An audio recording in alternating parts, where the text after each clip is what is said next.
What's up, you guys? My name is Preston James here at the Laughing Buddha Recording Studio here in Los Angeles, California, bringing you another amazing video. This video is a part of a little mini series that I decided to do for the upcoming 2025 Grammys on February 2nd. If you saw my last video, I did Record of the Year. This video is obviously Producer of the Year. The next video will be Songwriter of the Year. And following that, with two more, will be Best Engineered Album. And finally, last but definitely not least, Album of the Year. So with no further ado, let's get into it. Producer of the Year. All right, let's go.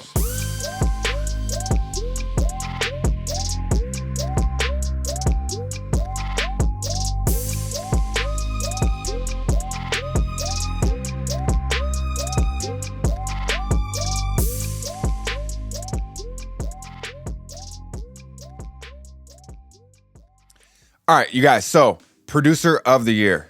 You know, I wanted to do this like I do all my videos with the albums I review and talk about the engineers and producers, because I think it's very important that these people are recognized to some degree, one way, or another. And because it's the people behind the scenes that really make these records come to life, right? That's not just the artist or just his management team or the PR. Or just the fans. It's like this collection of people in the background that don't necessarily get the light of day that I feel that they need. I mean, yeah, of course I have a bias because I run a studio, but it's the truth. These people, these songwriters, producers, and engineers, and that's not to discredit like management and PR and all that kind of stuff too, but these other people give it that sound, that feeling that you love, that sound that you love. That connection that you have is a combination of the artist who's vocalizing it, obviously, but it's the combination of the producers and the engineers and the songwriters who bring that together and make it whole and make that feeling come to life and grab you like these songs and these records do and these albums. So I just wanted to put that out there. So over the mushy gushy stuff, let's get into Producer of the Year. And right before we do that, I do want to go over what the Grammys consider to be a producer. I looked it up, and there's a bunch of subtext, a bunch of paragraphs and sentences that's talking about what a producer is. But this is the main one that I saw that kind of shed light on it in a way that I thought was relevant. Maybe some of you will grab this. I don't know. Let's just see what it says. So as of 2019... and this is on the Grammy website. So as of 2019, a producer is the primary person contracted by and accountable to the content owner for the task of delivering the recording as a finished product. Again, the producer is, or a producer is, the primary person contracted by and accountable to the content owner for the task of delivering the recording as a finished product. All right. So there's different types of producers, and I'm going to go over 5. That's the nominees for this year. 5 producers of the year that non-classical. Is there a classical producer of the year? I don't know, but non-classical. And there's 5 of them, but producers can be and do multiple things, right? Like you have executive producers who oversee the entire project down to the nitty gritty and just see the overall project as it is and how it sounds, how it feels, how the notes are structured, how the arrangement goes, how that feels, what should go, what shouldn't go, like bridges, no bridge, chorus, hook, how it starts, how it ends, how it's in the middle. I mean, all those types of things. Some of that made sense. But there's also like vocal producers, right? Like what they should do specifically with their vocals on a certain part, like a verse or a bridge or a hook. Like there's different types of producers. And then there's people who also just make beats, like certain producers who are just beat makers, right? I know that some people like to distinguish between the two, producer and beat maker. But for the most part, it's generally the same thing. I know that nowadays we love to put things in boxes and categorize things as we have since the beginning of mankind. I know that when I was growing up in the 90s, that there's just a few genres of music, and now there's so many different types of genres, and there's nothing wrong with that, but it just makes it confusing. And it's like we have to put these people and labels on things to make sure that I really don't know what that is. I'm gonna peel back the layers on that one day philosophically, but I don't know.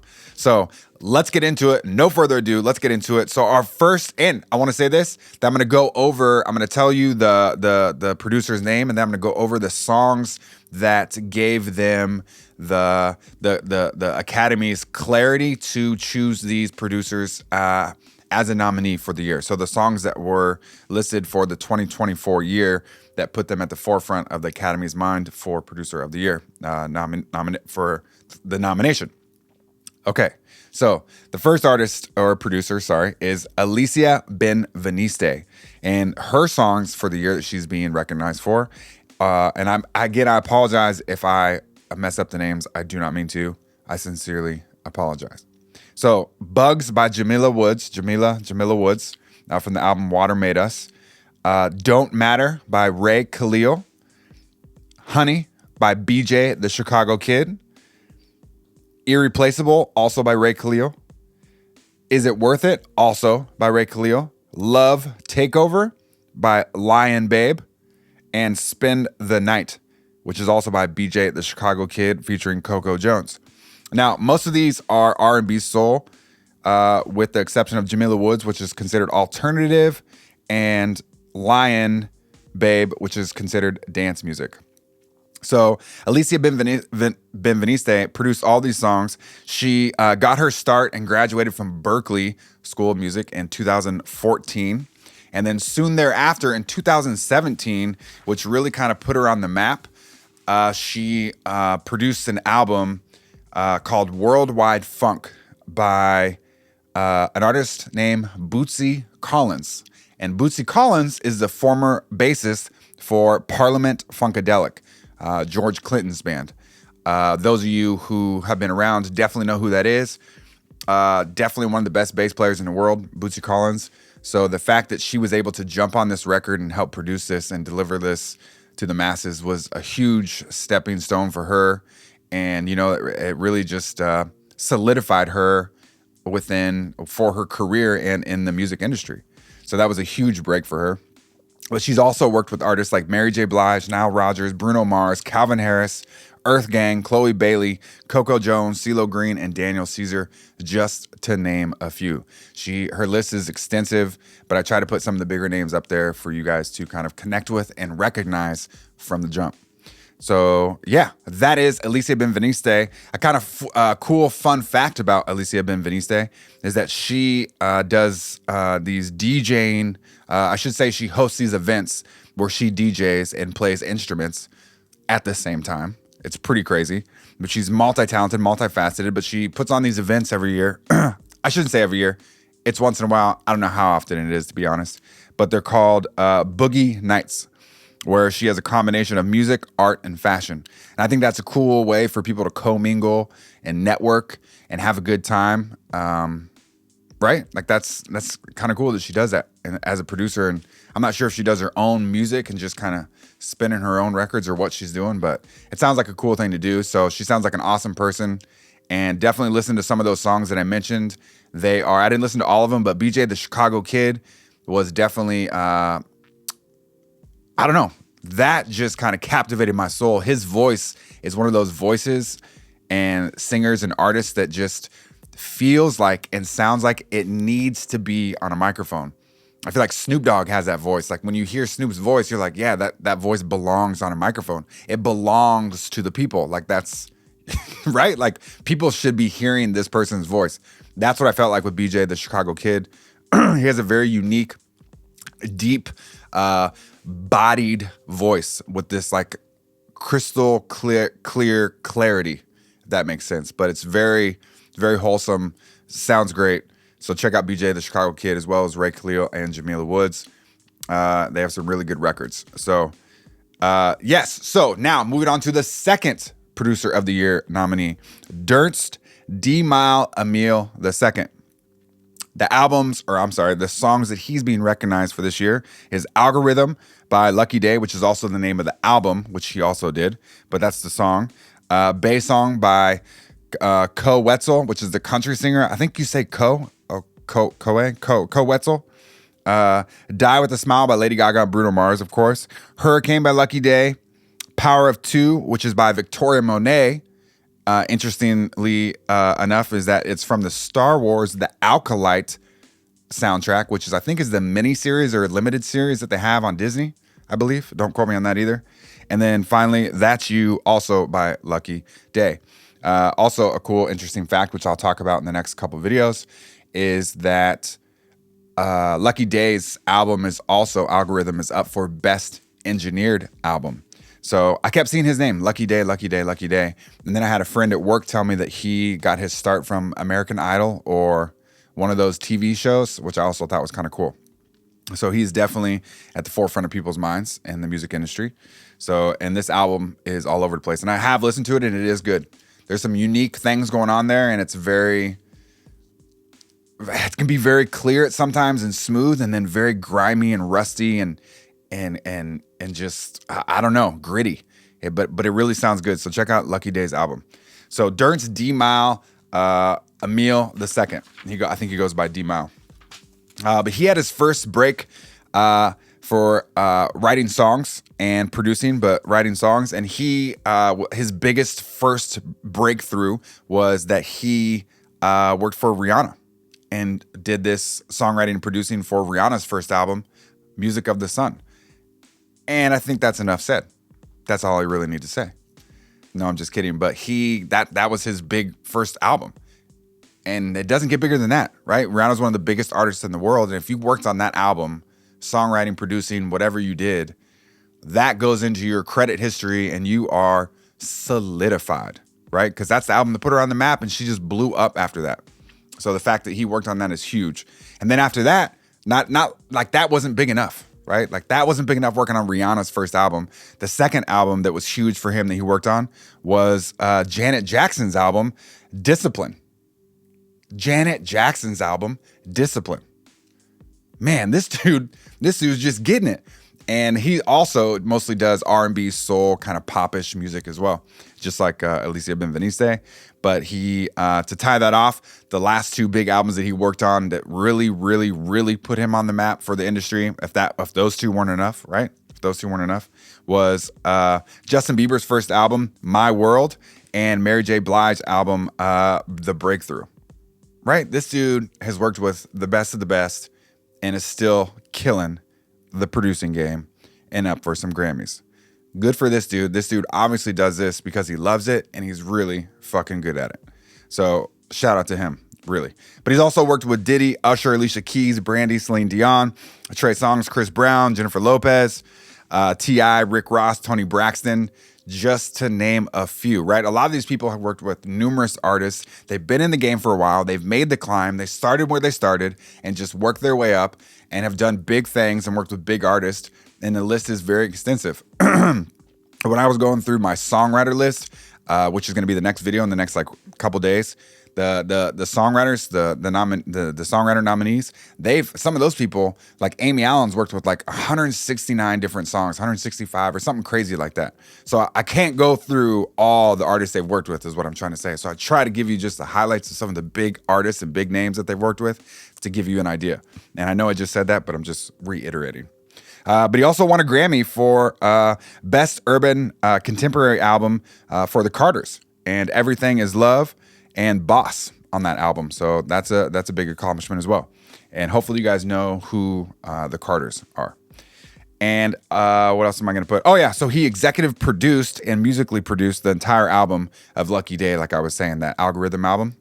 So he executive produced and musically produced. So he was all up in the instrumentation and what went where and how it was arranged, as well as oversaw the formation and rollout and format of the whole album itself, like executive producing the album. So, yeah, all over the place, killing the game. But he mostly does production and songwriting. But I guess he also does engineering as well, which is kind of my forte. So good for him. Durance D. Mile Emil II. All right. So for our third producer of the year nominee is Ian Fitchuk. I don't know if I ever say that name right. I talked about him a lot with Leon Bridges' fourth studio album, I believe. Maybe it was fifth. Anyways, the album called Leon, he was all over that, and he's worked with Leon Bridges before, which I will actually mention here because he worked with him again in 2024. But the songs that he's up for this year, Ian Fitchuk, is Amen by Beyonce, Angel Face by Steven Sanchez, Deeper Well by Casey Musgraves, Peaceful Place by Leon Bridges, Redemption Song by Leon Bridges, which obviously is a cover of Bob Marley's song Redemption Song, but he did it for the movie, so for the soundtrack. And what else did he do? Lemon by Still Woozy, and Three Little Birds by Casey Musgraves, which is also a cover of a Bob Marley song for the movie / the soundtrack. So he's got some, Don't Forget Me by Maggie Rogers. So those are great songs. Check those artists out. If you haven't listened to Leon Bridges or Casey Musgraves or Beyonce, hopefully you have, but please check those artists out. Please listen to those. Give them a listen, give them a feel, give them a taste.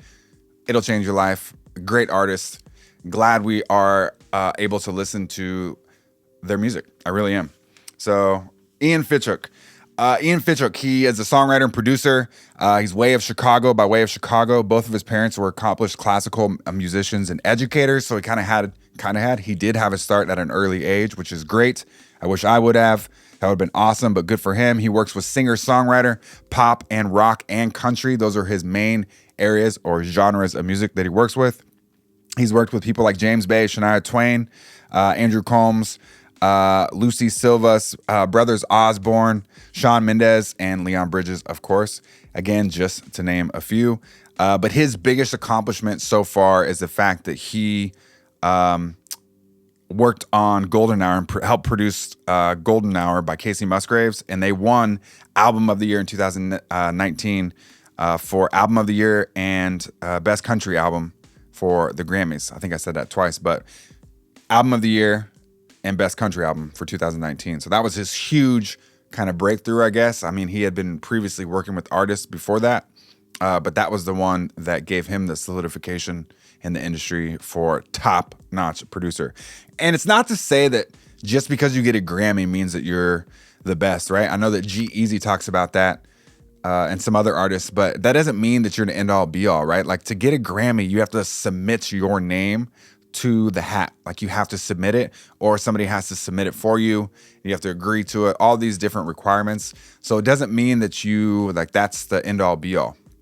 It's just one, what's the word I'm looking for? Accomplishment that is more widely known, and that people will be more likely to reach out to you within the industry on the biggest or bigger platform. It doesn't mean that's like tells you if you're good or not, right?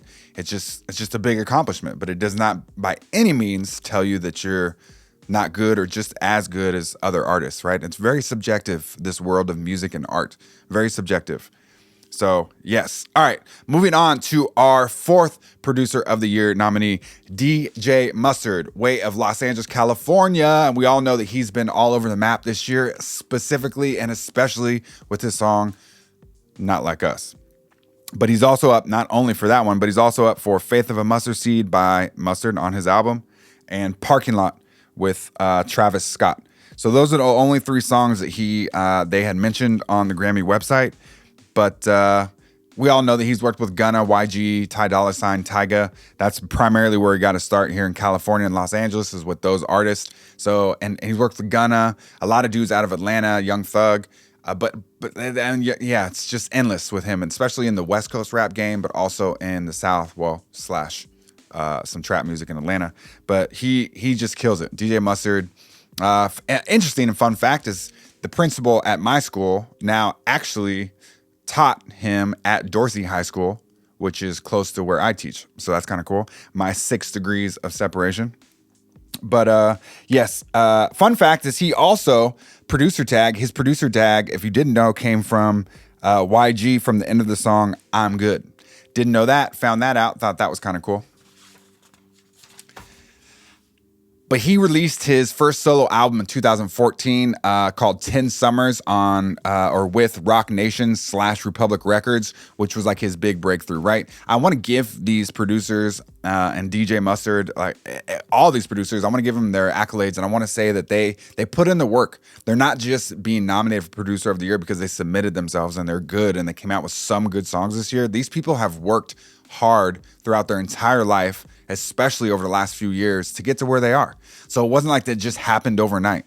I know it seems like that with some of these artists and producers and engineers, but that is not the case for 99% of the people out there. These people work their fucking ass off to get to where they are and get to where they want to be so they can get these accomplishments and do the thing that they want to do and do the thing that they love, right? It's not like they put the work in, day out, right? Taylor Swift, Beyonce, even G-Eazy, who I was just talking about, these people live in the studio. That's what they do. They work constantly. Lil Wayne talks about it all the time. Drake used to talk about it. I'm telling you, these people are being honest. Like they're telling the truth. That's real. You have to commit yourself top to bottom, full-fledged, back to front.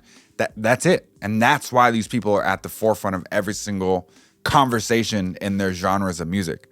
So it's not just by coincidence or happenstance that they're being nominated for Producer of the Year, Songwriter of the Year, Best Engineered Album. Like, these people are definitely putting in the work and getting the recognition that they deserve. But yes, another fun fact: he got his name from the condiment mustard by Dijon, because that is his first name. So Dijon Mustard is where he took his name from. And like I said, he's worked with 2 Chainz, YG, Nipsey Hussle, Schoolboy Q, B.O.B., Jamie Foxx, Drake, Vince Staples, Bow Wow, Big Sean, Young Jeezy, just to name a few. The list goes on. But if you haven't listened to Mustard's stuff, please listen to his stuff. It is amazing. He's got really good work out there. So shout out Mustard. The last and final Producer of the Year nominee, the 5th one, is Daniel Nigro. Daniel Nigro, he's an interesting cat. Before I get into it, his songs for the year for 2024 are Can't Catch Me Now by Olivia Rodrigo, Rise and Fall of a Midwest Princess, Chappelle Roan, which is the name of the album, Girl I've Always Been by Olivia Rodrigo, Good Luck Babe by Chappelle Roan, up for Record of the Year as well if you watch my previous video, So American and Stronger or Stranger, also by Olivia Rodrigo. And yes, those are the songs that he is nominated for or recognized for being Producer of the Year. He wrote and produced and composed and arranged Rise and Fall of a Midwest Princess for Chappelle Roan. Fun fact, big fact for him and Chappelle Roan, they've worked together for years, and it wasn't until recently, in the last, few years, she got dropped from her record label. I don't know who it was. I didn't do extensive deep diving into it. I didn't do an extensive deep dive into it, but she got dropped by her record label, and they were working together at that point. They'd worked together for years and best friends at that point. I don't really know that, but they worked together for so long. And when she got dropped from a record label, he invested all of his money and time into her, is how I kind of read it. He invested his time and committed to her. He believes and believed in her. Just like those 2 dudes or 3 dudes who opened up that studio in Texas and built that studio around Leon Bridges when he was a dishwasher at Del Frisco's restaurant. They built that studio around him and believed he was it. And obviously they were right. And obviously he was right. So I'll get into it in a second, but he opened his own record label around her called Amusement Records. And she, as of 2024, is the only artist signed to his record label. So she got dropped. He was doing his thing. They were doing their thing. Came out with this album, one of the biggest albums of the year for sure. She has the single largest crowd at Lollapalooza in Chicago. It's a summer festival, if you haven't heard of it, Lollapalooza.